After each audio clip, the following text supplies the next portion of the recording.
ప్రకటిస్తున్నాం. కూనంనేని సాంబశివరావు తీరుపై సిపిఐలో అసంతృప్తి వ్యక్తమవుతోంది.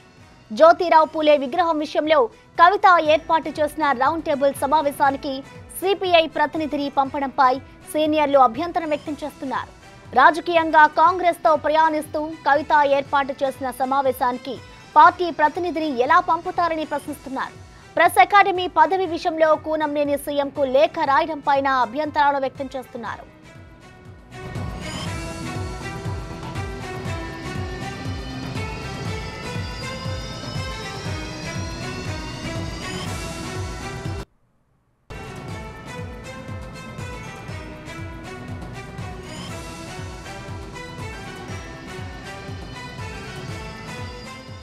ఇదే అంశానికి సంబంధించిన మరింత సమాచారాన్ని మా ప్రతినిధి వెంకట్ అందిస్తారు. వెంకట్, చెప్పండి, అసలు కూనంనేని సాంబశివరావు తీరు పట్ల సిపిఎఫ్ లో అసంతృప్తి వ్యక్తం అవడానికి గల కారణాలు ఏంటి వెంకట్?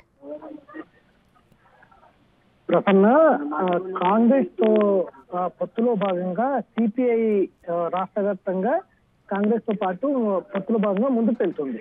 అట్లానే ఇండియా కూటమిలో కూడా దేశవ్యాప్తంగా ఇండియా కూటమిలో కాంగ్రెస్ తో కలిసి వెళ్తుంది. ఇట్లాంటి సమయంలో బీఆర్ఎస్ గత 10 ఏళ్లలో బీఆర్ఎస్ నియంతృత్వం, బీఆర్ఎస్ పట్ల రాచరికం అంతా కూడా బట్టబయలు అవుతుంది. బీఆర్ఎస్ పార్టీ మొత్తం కూడా తెలంగాణ సంపద అంతా దోచుకున్నది. ఇట్లాంటి సందర్భంలో బీఆర్ఎస్ ను ఓడించడమే లక్ష్యంగా గత అసెంబ్లీ ఎన్నికల్లో కాంగ్రెస్ జతకంటే ముందుకెళ్ళింది సిపిఐ. అందులో భాగంగానే ఒక ఖమ్మం నియోజకవర్గం నుంచి కూనంనేని సాంబశివరావు ఎమ్మెల్యేగా పోటీ చేశారు. అక్కడ కాంగ్రెస్ పార్టీతో పొత్తులు ఉన్నారు కాబట్టి కూనంనేని సాంబశివరావు అక్కడ విజయం సాధించారు కాంగ్రెస్ పార్టీతో పొత్తులో భాగంగా. ఇప్పుడు తాజాగా ఈ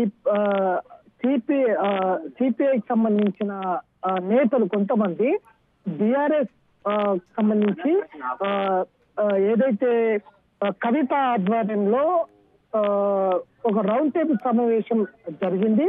అందులో ఏదైతే కొన్ని సంఘాలు, ఏదైతే మన కొన్ని అన్ని సంఘాలన్నీ కూడా అందులో పాల్గొన్నాయి. దానికి సంబంధించి సిపిఐలో కొన్ని భిన్నాభిప్రాయాలు వ్యక్తం అవుతున్నాయి.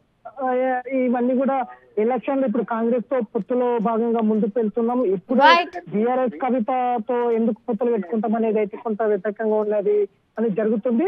కాబట్టి ఇందులో కొన్ని కూనంనేని సాంబశివరావు కావచ్చు, మిగతా అంశాల్లో కొన్ని భిన్నాభిప్రాయాలు వ్యక్తం అవుతున్నాయి.